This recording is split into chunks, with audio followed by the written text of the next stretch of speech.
Vamos fechar nossos olhos por um instante e imaginar. Eu tenho tudo, um futuro que brilha, o amor da minha vida nos meus braços, uma carreira decolando.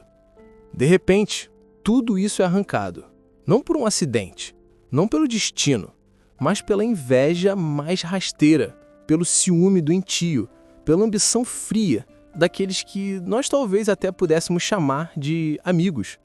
Sou jogado numa escuridão de pedra, úmida, esquecidos pelo mundo por um crime que jamais cometemos. 14 anos. Pensa nisso um pouco. O que cresceria dentro de você nesse abismo? Um desejo limpo, claro, por justiça? Ou algo mais sombrio, mais visceral? Uma sede de vingança que te queima e que te consome tudo? Já se inscreveu no canal? Não? Ainda não? Então se inscreve aí. Aproveita para curtir e compartilhar o conteúdo. Agora vamos continuar, não é mesmo? Esse é mais um resumo profundo. O livro escolhido, O Conde de Monte Cristo, de Alexandre Dumas. É exatamente esse espiral que vamos profundo hoje. A Vingança de Edmond Dantes. Uma obra de arquitetura sombria, fascinante. Seria, como alguns defendem, um ato de justiça meticulosa, quase divina, reequilibrando a balança depois de uma traição monstruosa? Ou será que essa busca obsessiva acabou transformando-o em algo tão cruel quanto aqueles que o destruíram? Será que a linha da justiça foi irremediavelmente cruzada? Eu defendo que a trajetória do Conde, por mais dura que possa parecer, representa uma resposta necessária, quase uma força da natureza contra a podridão moral que tentou aniquilá-lo. Ele é a consequência inevitável da maldade deles. Compreendo a dor lancinante da injustiça que ele sofreu. Isso é inegável. Mas minha leitura é outra. Argumento que a vingança se tornou um fim em si mesma, um veneno que o corroeu por dentro, obscurecendo qualquer noção de justiça e espalhando o sofrimento muito além dos alvos originais, como uma mancha de óleo que não para de crescer. Permito-me, então, construir meu argumento. Lembro-me de quem era Edmond Dantes antes do castelo de If. Um jovem brilhante, honesto, amado, prestes a se casar com a bela Mercedes, recém-promovido a capitão. O céu era limite para ele. E o que o derrubou? A inveja mais baixa de Danglars, que cobiçava o posto dele, o ciúme corrosivo de Fernand Mondego, que desejava a Mercedes, e a ambição calculista de Villefort, o magistrado que, para proteger a própria reputação e carreira, conscientemente sela o destino de um inocente. São atos de uma baixeza atroz. 14 anos naquela fortaleza de desespero não são apenas tempo perdido, são uma tortura física e psicológica indescritível. Mas Dantes não sucumbe. Ele é refeito. O encontro com Abade Faria não lhe dá só conhecimento enciclopédico, mas perspectiva, estratégia e a chave para um tesouro inimaginável. Esse tesouro não é só riqueza, é poder. Poder para quê? Para executar uma justiça que o sistema falhou em prover. E ele faz isso com uma precisão que assusta. Cada golpe é calculado para atingir o ponto fraco dos algozes dele. A ganância insaciável de Danglars leva à ruína financeira e o desespero lá no subterrâneo romano, uma imagem quase espelhada da prisão do próprio Dantes. A traição e o falso heroísmo de Fernand são expostos, destruindo a honra dele e a família.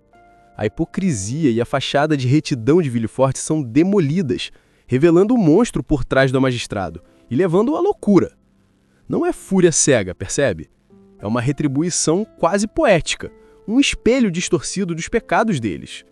Ele se vê, talvez com razão, como um agente da providência, executando uma sentença que a justiça terrena foi incapaz, sequer, de vislumbrar. Acompanhe um raciocínio sobre a origem, a motivação. É uma narrativa poderosa, sem dúvida, mas é na execução e nas consequências que minha visão diverge fundamentalmente. Reconheço a injustiça, a traição hedionda, a culpa inequívoca de Danglars, Fernand e Villefort. Ninguém aqui está defendendo esses homens. O problema, para mim, é o método e a escala da vingança, e principalmente a transformação do próprio Dantes. O conde que retorna não é um simples buscador de justiça. Ele se coloca num pedestal de poder quase absoluto, movendo as peças no tabuleiro da vida das pessoas com uma frieza que gela a espinha. Ele se torna um titireiro macabro. puxando os fios invisíveis do destino alheio. E aí entra o que chamo de efeito cascata da vingança. As ondas de choque não param nos 3 culpados. Elas se espalham, atingindo pessoas que eram, na pior das hipóteses, cúmplices passivas, ou então completamente inocentes. Penso em Mercedes. Sim, ela casou com Fernand sob a crença de que Dantes estava morto. A vida dela é destruída junto com o marido traidor. E Albert, o filho que idolatrava o pai. É forçado a encarar a desonra, a traição, quase morrendo em duelo por uma vingança que nem era diretamente contra ele. E o caso mais gritante, talvez, seja Valentine de Villefort, uma jovem pura, vítima da própria família, que quase morre não por culpa própria, mas como dano colateral na guerra do conde contra o pai dela. A pergunta que fica é: essa escala de destruição, ruína financeira completa, desgraça social que mancha gerações, loucura, mortes indiretas, isso ainda pode ser chamado de justiça?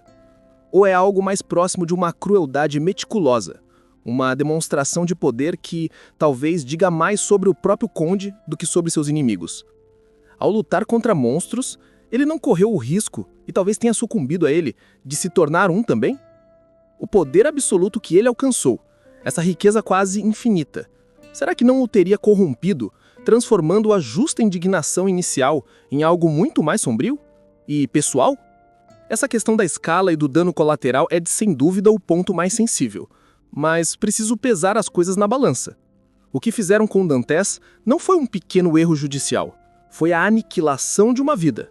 Roubaram a juventude, o amor, a liberdade, a própria identidade. Foi uma morte civil seguida de 14 anos de tortura lenta. Diante dessa destruição total, a ideia de uma punição proporcional se torna complexa. Eles não tiveram qualquer escrúpulo, qualquer misericórdia. Por que esperar isso dele? Talvez a dureza extrema fosse a única linguagem que esses homens, imersos nos seus próprios pecados de ganância, de traição, de hipocrisia, pudessem realmente entender. A ruína financeira de Danglars foi o espelho da ganância dele. A desonra de Fernand, o eco da traição. A loucura de Villefort, o reflexo da justiça distorcida dele. A escala da vingança, nesse sentido, não foi arbitrária. Foi um reflexo direto da magnitude da maldade original.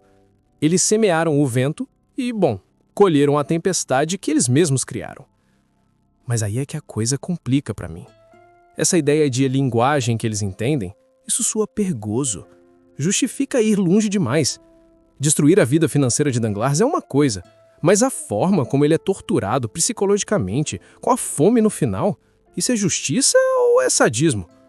Expor Fernand é uma coisa, mas a desintegração da família dele, o sofrimento de Mercedes e Albert, que preço é esse? Levar Villefort e loucura é uma consequência direta dos atos dele, sim, mas o prazer quase frio com que o conde observe essa queda, isso não me incomoda. A proporcionalidade não pode ser uma desculpa para a crueldade ilimitada? Onde fica a linha? Em que momento a busca legítima por reparação se transforma numa satisfação pessoal na desgraça alheia? Quase um espetáculo sombrio orquestrado por ele. O impacto das ações de Monte Cristo reverbera muito além dos 3 culpados. Isso não me parece justiça restaurativa, mas sim uma força demolidora que não se importa com quem está no caminho.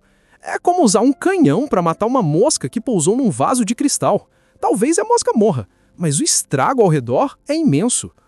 Entendo a preocupação com a onda de choque, mas essa dureza, essa transformação que descreve como uma perda de humanidade, eu interpreto de outra forma. Vejo como uma carapaça indispensável. Pense bem, como ele poderia ter sobrevivido àqueles 14 anos de inferno psicológico no castelo de If e depois navegar pela alta sociedade parisiense, que era um ninho de cobras, para executar um plano tão complexo e arriscado, sem essa fachada de frieza implacável? Era uma questão de sobrevivência e de eficácia também. E mais importante, ele não se tornou apenas isso. A capacidade de sentir e agir com bondade não foi extinta. Veja o caso da família Morrel. O Sr. Morrel foi um dos poucos que intercedeu por Nantes lá no início. Anos depois, quando a família está à beira da ruína, do suicídio, o conde intervém secretamente, salvando-os com uma generosidade imensa. Isso não é um ato de um monstro desalmado. Mostra que a gratidão, a lealdade, a capacidade de reconhecer a bondade ainda existia nele. E o ponto mais crucial, ele não vai até o fim cegamente. Ele hesita, ele questiona as próprias ações, especialmente quando vê o sofrimento de inocentes como Valentine ou o desespero de Mercedes. O fato dele parar, de confrontar o próprio abismo moral que a vingança dele criou e buscar um novo caminho, uma vida de possível redenção ao lado de Hyde, que também era uma vítima buscando justiça, mas talvez de outra forma, demonstra que a essência humana não foi totalmente apagada. A dureza era uma ferramenta, talvez uma arma necessária, mas não consumiu o homem por inteiro. Com todo respeito, essa ideia da armadura necessária não me convence totalmente. E digo por quê. Essa carapaça parece ter se tornado a própria pele dele, a frieza com que ele manipula destinos, o planejamento obsessivo que dura décadas, quase uma vida inteira dedicado a isso. E, sejamos honestos, há um certo deleite, um prazer quase estético na forma como ele observa a queda dos inimigos. Isso não soa como uma simples ferramenta, mas como uma mudança profunda na psique dele. Sugere uma perda significativa de empatia, um distanciamento perigoso da experiência humana comum. O poder colossal que ele adquire, financeiro, social, de informação, o isola.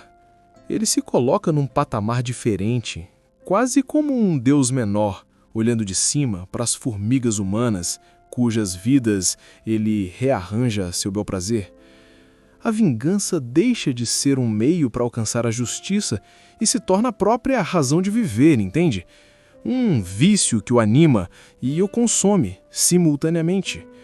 Ele pode até acreditar que está servindo a um propósito maior, mas a obsessão é tão total que corrói a alma por dentro. Não é só uma máscara que ele veste, é uma transformação interna, uma espécie de petrificação emocional. A justiça humana não apenas falhou com Dantese, ela foi ativamente usada como arma para destruí-lo, personificada na figura de Villefort. O sistema que deveria proteger o inocente e punir o culpado fez exatamente o oposto. Nesse cenário de falência institucional completa, onde a sociedade e suas leis se mostraram corruptas e ineficazes, quem mais poderia agir?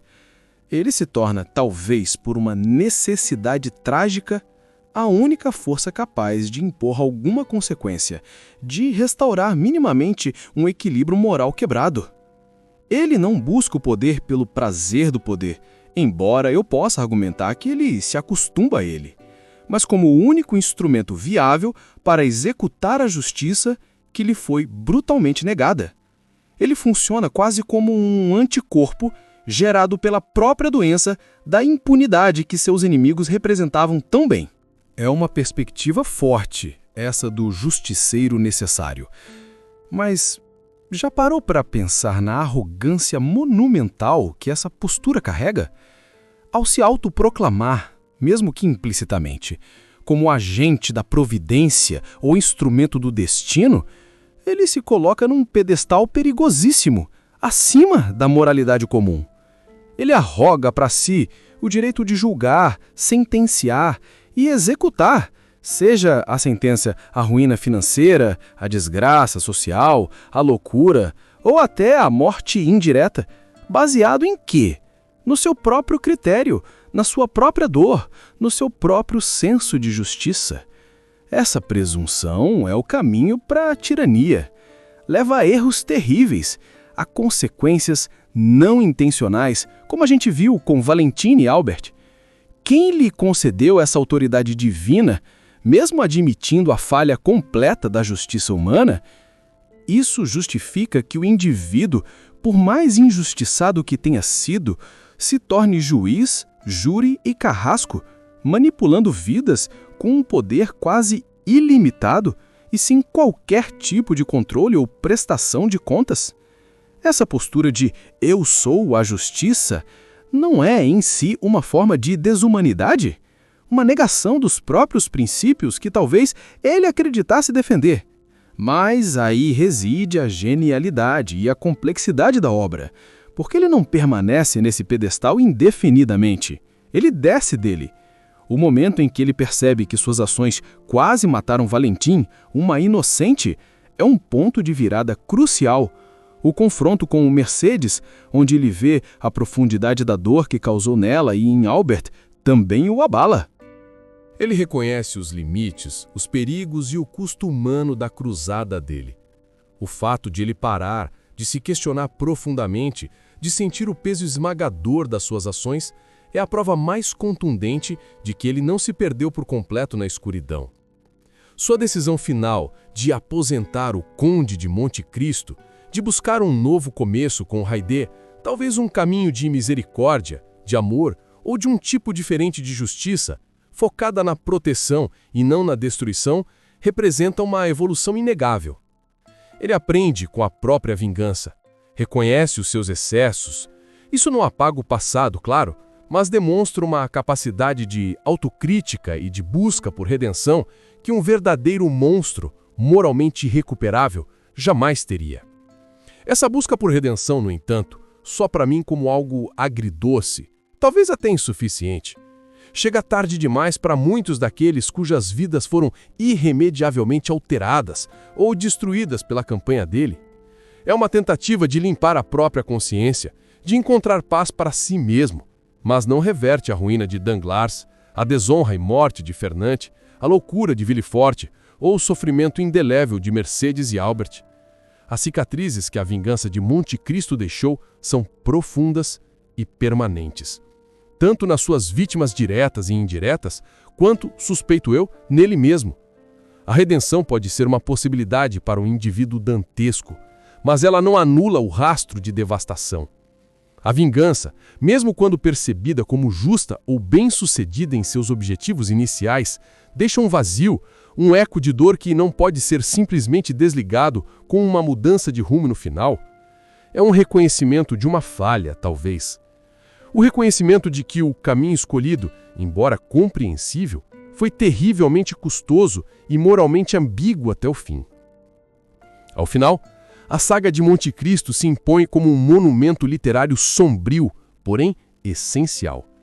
É um testemunho brutal de que, em certas circunstâncias extremas, quando a justiça institucional falha de forma tão catastrófica, a reparação precisa ser forjada no fogo da vontade individual, mesmo que isso implique um custo terrível.